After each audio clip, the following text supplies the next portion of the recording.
என்ன ஏன் நேற்று பிரஸ் மீட்டுங்கிறது பிரேக்கிங் நியூஸ்லாம் போட்டீங்களா? இதுக்கு எனக்கு தெரியல. நான் எப்பயும் டேவிட் கேட்பாரு, இந்த முறை ஜனநாயகம் ஃபோன் பண்ணி பார்க்கணும்னு கேட்டாங்க. சரி நாளைக்கு வர சொல்லுப்பா, நீங்க எப்ப கேட்டாலும் நான் மறுக்க மாட்டேன். அதை அதுக்கு பயங்கர ஹைப்லாம் கொடுத்தீங்களே, ஒன்றும் பெருசா ஒன்றும் நீங்க விஷயம் இல்லையே அப்படிங்கிறது தான் கேட்டேன்.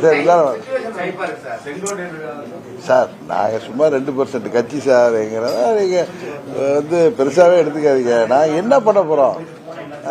சின்ன நிறைய பேர் சொல்றாங்கல்ல ஊடகங்கள்லாம் 2% ஆர்கே நகருக்கு அப்புறம் ஜெயிக்கல, அவரெல்லாம் பெருசா எடுத்துக்க வேணாம்னு பேசுறவங்க எல்லாம் இப்ப நாங்க அன்னைக்கு கூட்டணியை விட்டு விலகிட்டோம். இதே அன்னைக்கு தென்காசியில் அறிவிக்கலாங்கிறாங்க. இதுல அது நீங்க கேட்டா தானே நான் பேச முடியும். அவர் அன்னைக்கு கேட்டார் ஒருத்தர், நீங்க நயினார் நாகேந்திரன் அவர்கள் சொன்னார்களே பழனிசாமி தான் முதலமைச்சர்னு, நீங்க ஏத்துக்கிறீங்களான்னு கேட்டாரு.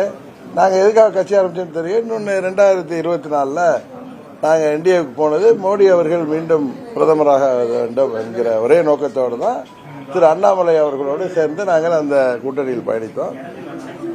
இப்பொழுது பாராளுமன்ற தேர்தல் என்பது வேறு, இப்ப சட்டமன்ற பொது தேர்தல்.